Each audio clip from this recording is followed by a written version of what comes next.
Sana ni kwako wewe ambaye umekuwa ukifadhaika ndani ya moyo, ndani ya fikra zako, ndani ya nyumba, ndani ya kazi, hauna amani, moyo wako unatishwa na mawazo. Na kuja kwako ni kuambia kwamba nataka nikuletee historia moja fupi katika Biblia.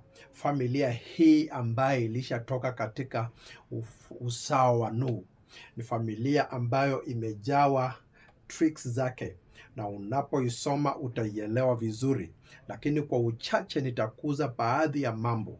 Huenda wewe ambaye uko mahali pale unasema ya kwamba laana ya baba yangu inanimaliza, laana ya babu yangu inanimaliza, laana ya andi yangu inanimaliza. Nataka kuja kwako nikikwambia kwamba wachilia moyo wako, na laana hiyo haina mamlaka. Tazama nyumba hii moja ambayo imewahi kupokea laana katika Biblia. Ni nyumba ambayo imetokana na uzao wake Noa. Noa amekuwa na watoto watatu. Mmoja alipokuwa anaitwa Japheth, wa pili anaitwa Ham, watatu anaitwa Shem. Katika hawa watoto wa Noa walikuwa watoto vijana ambaye Noa alifurahishwa na wao. Lakini tazama katika uzao wake Noa kuna mtoto mmoja ambaye anaitwa Ham, ambaye huyu ndiye mtoto ambaye aliyepokea laana ya baba yake Nuhu. Na mtoto huyu alipokea laana ya baba yake kwa nini? Hamu alikuwa na watoto wanne, vijana hawa wanne. Mmoja akaitwa Kush, mmoja anaitwa Misraimu, mwingine akaitwa Put. Kwa hivyo watoto hawa wanne akaitwa Canaan. Watoto hawa Kush, Put, Misraimu na Canaan walikuwa watoto wa Hamu. Lakini mtoto wa mwisho wa Hamu anaitwa Canaan. Kwa nini huyu mtoto Nuhu akasema ya kwamba amelaaniwa Canaan? Na kwa nini alaaniwe Canaan na aliyefunua uji wa baba yake ni Hamu? Najua kwamba swali kama hili umekuwa ukijiuliza hata nawe mahali ambapo huko. Ni kwa sababu katika maswala ya Biblia, mtu akifunua uji wa mama yake, amefunua uji wa baba yake. Kwa hivyo Ham alizaa na mama yake mzazi katika Biblia. And that's why unapofuatilia habari hii unapata ya kwamba wakati ambapo Ham aliweza kufunua uji wa baba yake, ama alipoweza kumeti na mama yake, ikawa katika Biblia inamtaja ya kwamba ameona uji wa baba yake.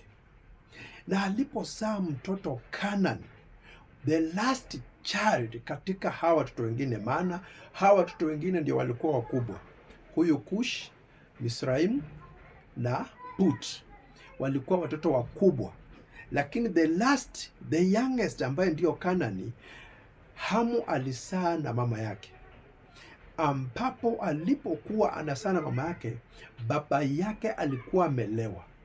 And that's why Hamu akapata that opportunity ya kuwa na mama yake. Sikia hii message sasa. Kutokea pale ni kwamba laana hii imeenenda ikakosa misingi na ikakosa uweza mwingi. Kwa sababu gani?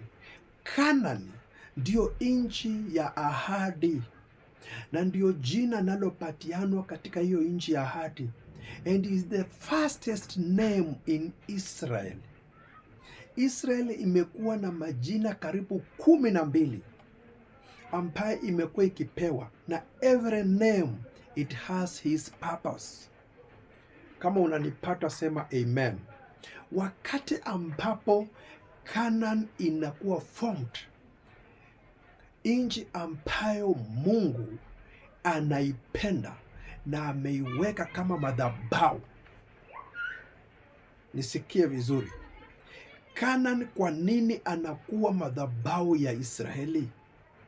Kwa sababu Mungu hapendi kuachilia mtu kuishi katika hali ya umauti, hali ya laana. Mungu anamsamaha. nawe pia uishi katika msamaha. Habari hizi huenda utaanza kujiuliza, huyu mtumishi wa Mungu ameisoma kutoka wapi? Habari hizi unapotaka kusoma watoto wake Nuhu, utapata katika habari za Genesis chapter number 10, uanze penyewe. Lakini ukitaka kupata watoto wa Hamu wanne, utawapata katika Genesis chapter number 10 verses 6. Hapo sasa unapata maneno inanakiliwa vizuri. Na ukitaka kupata ya kwamba Canaan analaaniwa namna gani, utampata katika Genesis chapter 9 verses 24.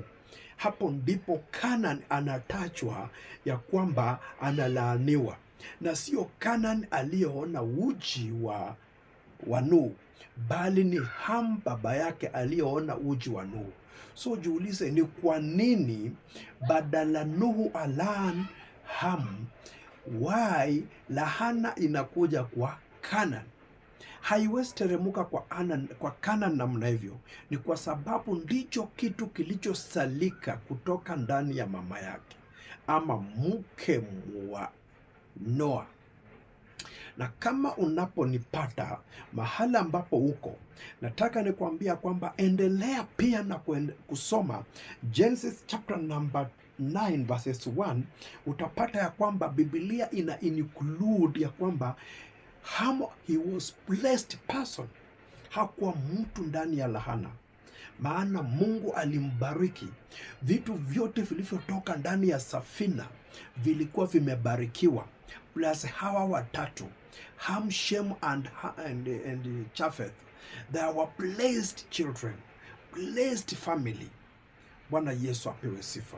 So nataka niseme nawe ya kwamba usifikirie lahana uliopewa na andi yako itakukwamia milele. Usifikirie laana uliopewa na mzazi itakwamia kwako milele. Vitu hukua wrapped kama hiyo laana inaweza pita na wakati, na kwa jina la Yesu iende ipitwe na wakati, upate kubarikiwa, uendeshe magari, uendeshe family, urithi ardhi, urithi family, watoto wako wabarikiwe, na nyumba yako ipate kuona wachukua vilembekeze waweze kutokelezea. Nyumba yako iwe na uzao ulio na ubora, na Mungu akubariki.